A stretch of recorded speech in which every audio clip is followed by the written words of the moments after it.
iceberg. Only 10% of any iceberg is visible. The remaining 90% is below the sea level. The iceberg phenomena is also applicable on human beings. The knowledge and skill is known to others, whereas attitude is unknown to others.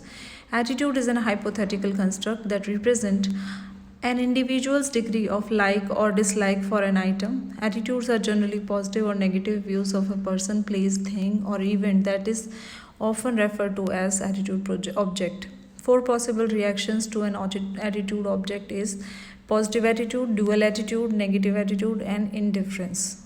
The positive attitude is a predisposition that results in the desirable outcome for individuals and organization. Negative attitude is the tendency of a person that result in an undesirable outcome for individual and organizations. The component of attitudes are tripartite view is cognitive, affective, behavioral. Cognitive component is the opinion or belief about attitude object. Affective component is the emotions and feelings the object triggers. Behavioral component is the reaction toward the object.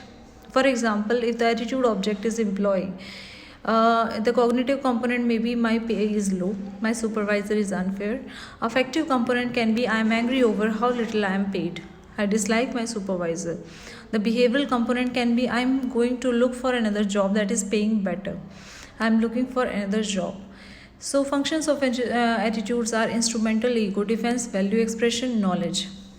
Value expression function enable us to express how we are and what we believe in. Ego defense mechanism function enable us to project internally held conflict onto the others, mean protecting self-esteem. For example, homophobia. Functions knowledge function enable us to know the world. Utilitarian or instrumental function enable us to gain reward and avoid punishment.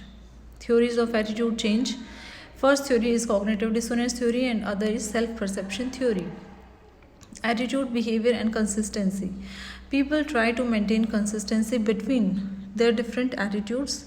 People try to maintain consistency between attitude and behavior, altering their attitude or behavior, developing a rationalization for their discrepancy. Cognitive dissonance theory, if there is an inconsistency between two attitudes or attitudes and behavior, people seek to make them consistent, achieve a stable state with minimum of dissonance. Cognitive dissonance theory desire to reduce the dissonance depends on important element creating the dissonance, degree of influence over elements, reward involved in the dissonance. Self-perception theory, attitude do not cause behavior, behavior cause attitudes. Attitudes are framed after the fact to make sense out of behavior that already occurred. Do attitude cause behavior? Answer is not very well. Attitude have a stronger effect on behavior if they are important, specific, accessible.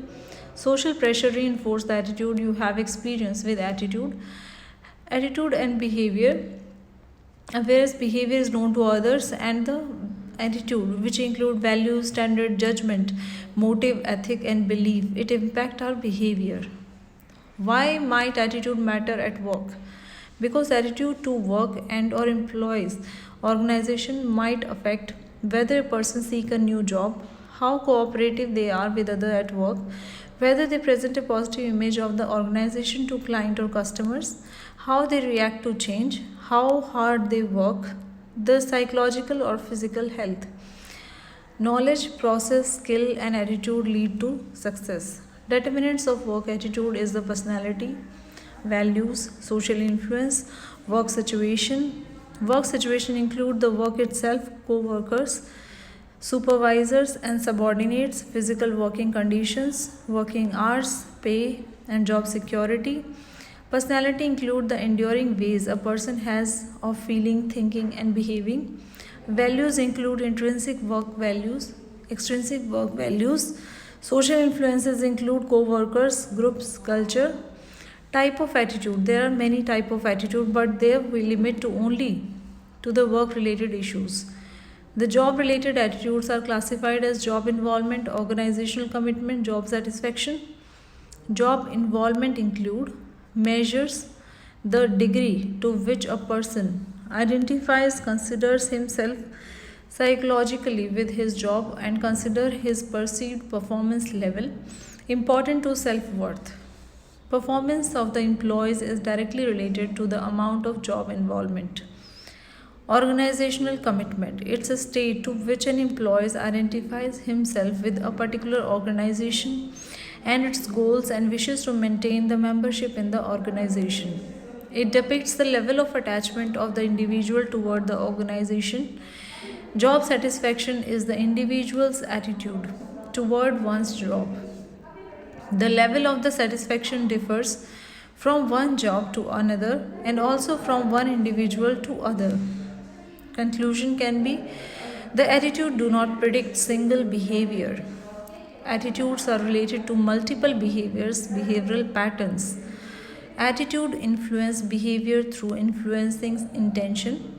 Intention is the better predictor of behavior. In order to understand intentions and behaviors, need to know about belief and attitudes. This is essential in relation to attitude change. The choice is yours. With a bad attitude, you can never have a positive day. With a positive attitude, you can never have a bad day. How can we develop our personality and attitude? We can do this through self image and self reformation, education and hard work, discipline and organization, belief in goodness and truth, and many more. Balanced attitude, hope, energy, balance, low and high. Like if both attitude, hope is low, energy, balance is low, we can be depressed. But if we can be high on attitude and hope, whereas low on energy balance, we can be dreaming. If there is balance between the attitude, hope, and energy balance, we are more effective. Things are the ways you think they are because you think they are that way. Thank you.